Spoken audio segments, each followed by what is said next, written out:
What would be a like lowest hanging fruit to help our economy, Kelowna specific, Okanagan specific? What are the changes we need to implement?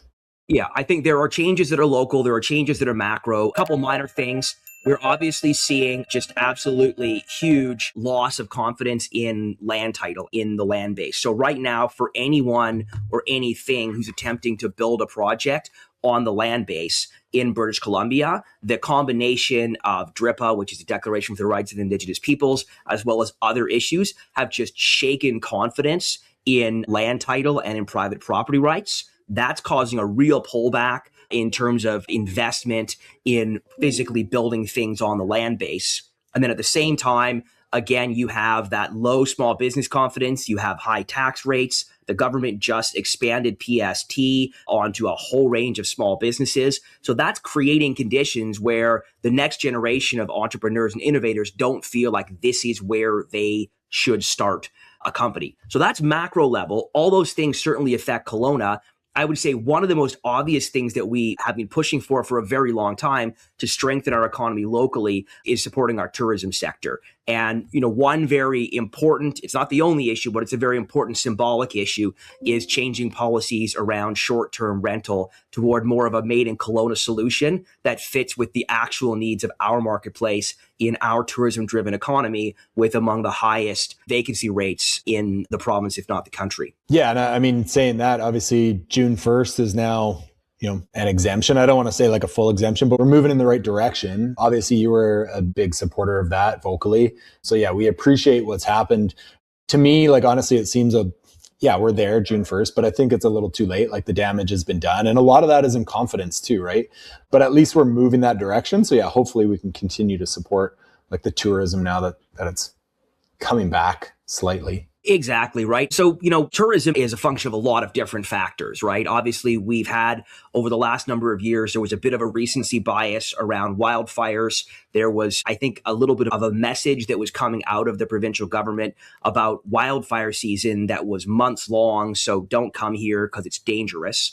There was a little bit of that signaling, which I think undermined people choosing to come to Kelowna. You had fairly weak economy, you had rising interest rates, you had low economic confidence and consumer confidence. So a bunch of different factors kind of constraining tourism. But the short-term rental approach that the provincial government took was one more blow to a sector that, was not performing at the level that it could be. So the changes that are coming, they're overdue. Unfortunately, the way they're being implemented means we're probably still going to lose half of our summer tourism season. But thankfully, we have been able to accelerate getting an opt-out from the provincial short-term rental regulations to allow Kelowna to hopefully have more of a strong tourism season this summer. Did you spearhead that effort there, Gavin? It was a work of many hands. I don't want to take more credit for that than I deserve. I will say that when I was running for office, I got elected in October of 2024. Yeah. During that election, everybody was talking about the need for a made in Kelowna solution for short-term rental. I will actually give credit to Loyal Wooldridge, who is a city councillor today. He was running for the NDP. He was very vocal about that. I respected the fact that he took that position. What I didn't respect is that when he took that position, the premier went out of his way to come do local media and say that Loyal was not accurate in what he was saying, and that under an NDP government, there would not be a made in Kelowna solution. So there has for a long time been a consensus that what we need is a little bit more local control, because we're not the same as Vancouver. We're not the same as every other place.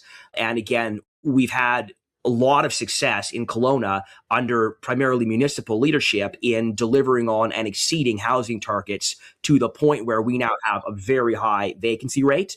In my opinion, and what I campaigned on, is that we should pull back from those provincial short-term rental regulations. I wanted to see that happen in the first quarter of 2025, with the goal being to enable a really strong tourism rebound last year.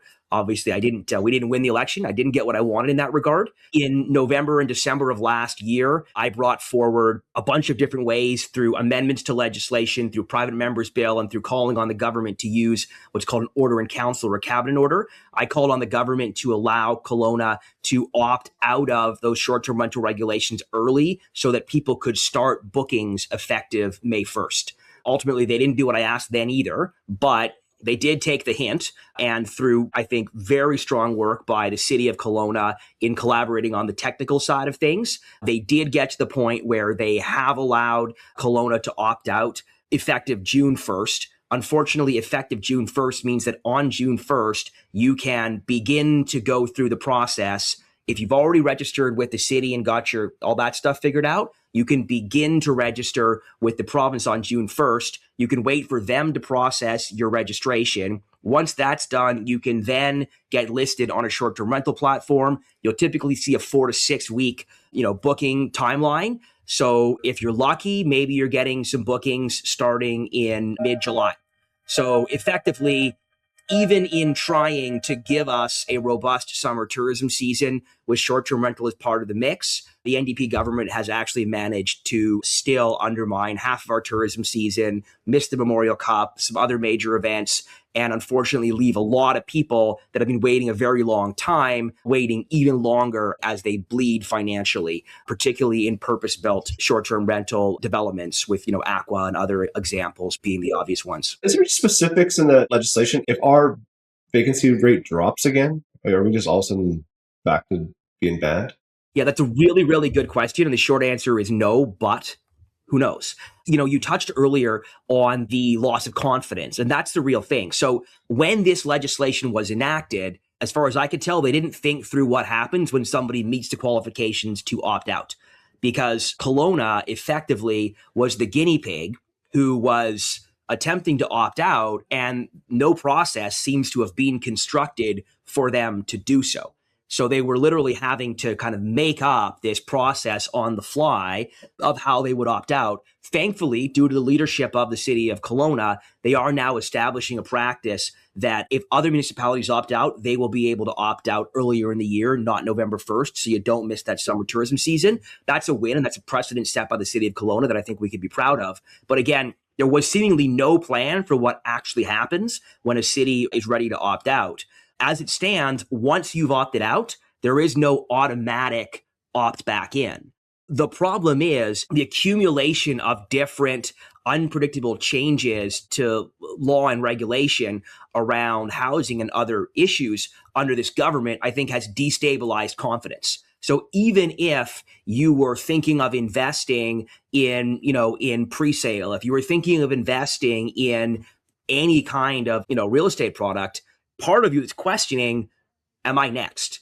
Is the government going to change the rules on me next? And then when you combine that with the uncertainty around property rights and land title created by DRIPA, the Cowichan case, and other kind of major developments, what you've got is this nervousness where people are not quite 100% sure that they own their property. And they're not quite 100% sure that their property rights are secure. And they're not quite 100% sure the government's not going to come along and rip the rug out from under them after they've made a good faith decision to make a retirement investment or to, purchase a home on the expectation of being able to have a revenue stream off of part of that home. So that nervousness is a really big contributor to weak economic confidence. If you don't feel like you have stable, predictable investment conditions that are going to have respect for the rule of law, respect for the idea that laws should be clear, predictable, and forward-looking, respect for your fundamental property rights, and hopefully an understanding of how, basic commercial economics actually work, you might go invest somewhere else. That's a really serious problem that we're facing across the board in this province, is that capital is a coward, right? Capital goes where it can seek a predictable, risk-adjusted return, having knowledge of what those conditions are going to look like, and hopefully having those conditions be predictable and friendly. And when that's not the case, then people don't make decisions to invest, and the wheels of the economy slow down. So that's a really big challenge that we're going to have to overcome as a new government in the future tries to rebuild economic confidence and send the right signals that this is a place that people should come and invest and do business and start companies and create jobs and build their futures. Yeah, I think, unfortunately, some of the damage that was done over the last couple of years is the narrative in the media from it. And even now, it's like we're so short-minded or short-sighted that, like, yeah, oh, great, short-term rentals coming back June 1st. why was it gone in the first place? Like, it's almost like governments are coming out as a hero to be like, woohoo, we've accomplished something so great. We're giving you back something we took away from you. Yeah. By the way, here's some of your tax dollars, right? Like, there's no such thing as government money. There's only taxpayer dollars, right? That is a bit of a tendency with any government, not just this one, is that tendency to kind of take rights away from you or take money away from you and then give it back to you and ask for a standing ovation.